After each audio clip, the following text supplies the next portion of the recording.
Admettons que tout le monde était riche, est-ce que notre argent perd de la valeur? La question n'est pas bête du tout parce que ça va au cœur d'une discussion sur c'est quoi vraiment être riche. Alors parlons-en. J'ai l'impression que comme c'est posé, le mot riche veut dire si tout le monde avait beaucoup de dollars. Alors je vais répondre de cette façon-là. Imaginons que demain matin, on donnait à absolument tout le monde une quantité énorme d'argent, 100 milliards de dollars. Ça, physiquement, il n'y a rien qui nous empêche de le faire parce que les dollars sont imaginaires, ils sont inventés par le gouvernement. Techniquement, c'est par la Banque centrale, ce qui n'est pas exactement la même chose, mais bon. Si demain matin, tout le monde se réveille avec 100 milliards de dollars dans leur compte de banque, il y a sûrement beaucoup de gens qui courraient au concessionnaire pour s'acheter une nouvelle auto. Mais on n'a pas créé des nouvelles autos, on a juste créé des nouveaux dollars. Alors si le concessionnaire a seulement 200 nouvelles autos, mais il y a 10 000 personnes qui se présentent pour les acheter et ont chacun 100 milliards de dollars à dépenser, qu'est-ce que le concessionnaire va faire, vous pensez? Il va essentiellement faire une vente aux enchères, il va augmenter les prix de ces 200 nouvelles autos jusqu'à ce qu'il y ait le meilleur prix possible pour ces 200 nouvelles autos. Les prix des nouvelles autos vont monter et monter et monter jusqu'à ce qu'éventuellement il arrive à un point où la plupart des gens se disent « Ah, finalement, je préfère acheter quelque chose d'autre avec mon argent. » Éventuellement, quand les prix seront assez élevés qu'il restera juste 200 personnes prêtes à dépenser autant d'argent pour les 200 nouvelles autos, un équilibre va se créer et ça va être ça le nouveau prix des nouvelles autos. Ça va être où cet équilibre-là? On ne le sait pas. C'est l'offre et la demande qui vont le déterminer. Mais comme une auto, c'est quelque chose qui est très utile pour une certaine proportion de la population,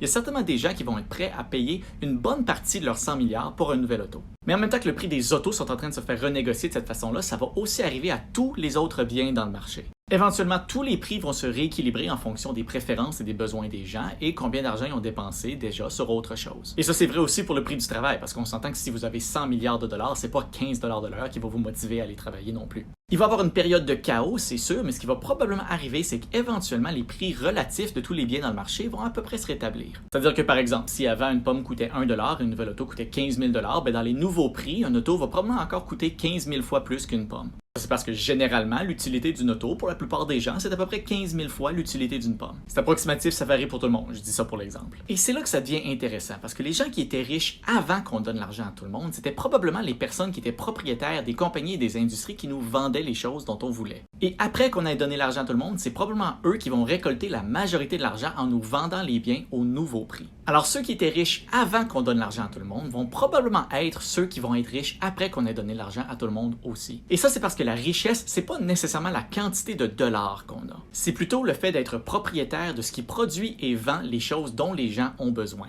Les dollars eux-mêmes sont imaginaires, c'est juste une abstraction qui nous permet d'échanger les choses que nous, on est capable de faire qui sont utiles aux autres en échange des choses que les autres sont capables de faire dont on a besoin.